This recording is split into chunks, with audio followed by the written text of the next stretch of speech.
इस दिवाली आप नहीं जला पाएंगे पटाखे, कहना होगा सिर्फ हैप्पी दिवाली। ये कहना मेरा नहीं है, ये कहना है सुप्रीम कोर्ट का। जी हाँ, नमस्कार, मैं इंदु रावत और आप देख रहे हैं सहारा समय का डिजिटल प्लेटफॉर्म। सुप्रीम कोर्ट ने आज यानी कि शुक्रवार 22 सितंबर को एक याचिका पर सुनवाई करते हुए ये ऐलान किया है कि दिल्ली में चाहे ग्रीन क्रैकर्स हों चाहे नॉर्मल क्रैकर्स हों, किसी भी तरह के क्रैकर्स को जलाने की अनुमति आपको नहीं मिलने वाली है। आपको बता दूं कि पहले से ही दिल्ली एनसीआर में पटाखे बैन है और अब इस सुनवाई के बाद और ज़्यादा सुप्रीम कोर्ट ने क्लियर कर दिया है कि पटाखों पर बैन नहीं हटने वाला। इसी के साथ जो ग्रीन क्रैकर्स बनाने की प्लानिंग चल रही थी वो भी ग्रीन क्रैकर्स अब नहीं बनने वाले और कुल मिलाकर दिल्ली एनसीआर के लोगों पर पूरी तरह से पटाखे जलाना बैन होगा। आपको बता दूं कि ये सुनवाई जो की है वो जस्टिस MM सुंदरेश और AS बोपन्ना की बेंच ने सुनवाई की है। इसी दौरान AS बोपन्ना ने ये कहा कि इस दिवाली आप सिर्फ हैप्पी दिवाली कह सकते हैं, पटाखे नहीं जला सकते।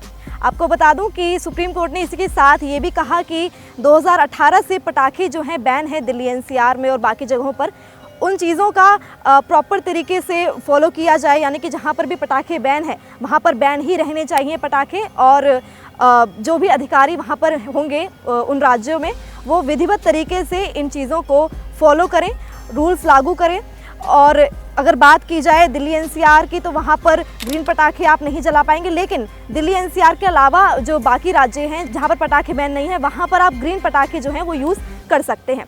ग्रीन पटाखे की जो याचिका लगाई थी वो दरअसल ग्रीन पटाखा निर्माताओं ने और केंद्र सरकार ने लगाई थी और उसमें उन्होंने कहा था कि ग्रीन पटाखों में बोरियम का इस्तेमाल नहीं होता है। बोरियम से दरअसल पटाखे बनते हैं और उसमें यूज़ किया जाता है बोरियम, जिससे पॉल्यूशन होता है। लेकिन केंद्र सरकार ने और ग्रीन पटाखे निर्माताओं ने ये कहा था याचिका में कि इससे पॉल्यूशन नहीं होगा और इससे एनवायरनमेंट को कोई नुकसान नहीं पहुंचेगा। लेकिन फ़िलहाल तो सुप्रीम कोर्ट ने इस पर अपनी मंजूरी नहीं दी है और नामंजूरी जो है अपनी करार दी है इस याचिका पर। वैसे बैन तो 2018 से चालू है, लेकिन इसी के साथ साथ अगर देखा जाए तो दिल्ली एनसीआर में हर बार पटाखे जलाए जाते हैं, हर बार प्रदूषण होता है और हर बार उसके बाद स्कूलों की छुट्टी कराई जाती है क्योंकि बच्चों को बहुत परेशानी आती है। सिर्फ बच्चों को नहीं, जो लोग काम पर जाते हैं उनको भी बहुत परेशानी आती है, बूढ़ों को बहुत परेशानी आती है क्योंकि सांस लेने में दिक्कत होती है।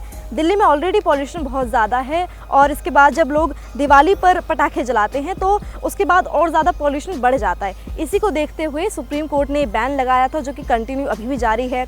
ग्रीन पटाखा निर्माताओं की जो याचिका खारिज कर दी गई है कि उनको, क्योंकि उसमें उन्होंने कहा था कि इसमें बेरियम का इस्तेमाल नहीं किया जाएगा, इससे पॉल्यूशन नहीं होगा। लेकिन उनका कहना है कि नॉर्मल तो छोड़िए, ग्रीन पटाखे तक भी दिल्ली एनसीआर में नहीं यूज़ किए जाएंगे और इसका ध्यान वहाँ के जो अधिकारी हैं वो रखेंगे कि जो भी पटाखे हैं वो लोगों तक ना पहुँच पाएँ। इसी के साथ सुप्रीम कोर्ट ने एक बात और कही कि ये जो पटाखे हैं ये लोगों तक पहुंच कैसे रहे हैं, इस बात का ध्यान रखना चाहिए, इस बात पर ज़्यादा फोकस रखना चाहिए क्योंकि पटाखे जो हैं प्रोडक्शन फिर भी हो रही है, फिर भी लोगों तक पहुंच रहे हैं, लेकिन पहुंच कैसे रहे हैं, कौन है वो लोग जो पटाखे उन तक पहुंचा रहे हैं, जिसकी वजह से हर साल पॉल्यूशन होता है बैन के बावजूद। आपका इस पर क्या कहना है, आप हमें कमेंट सेक्शन में ज़रूर बताएं। साथ ही देश दुनिया से जुड़ी तमाम न्यूज़ अपडेट्स के लिए आप जुड़े रहें सहारा समय के डिजिटल प्लेटफॉर्म के साथ। धन्यवाद।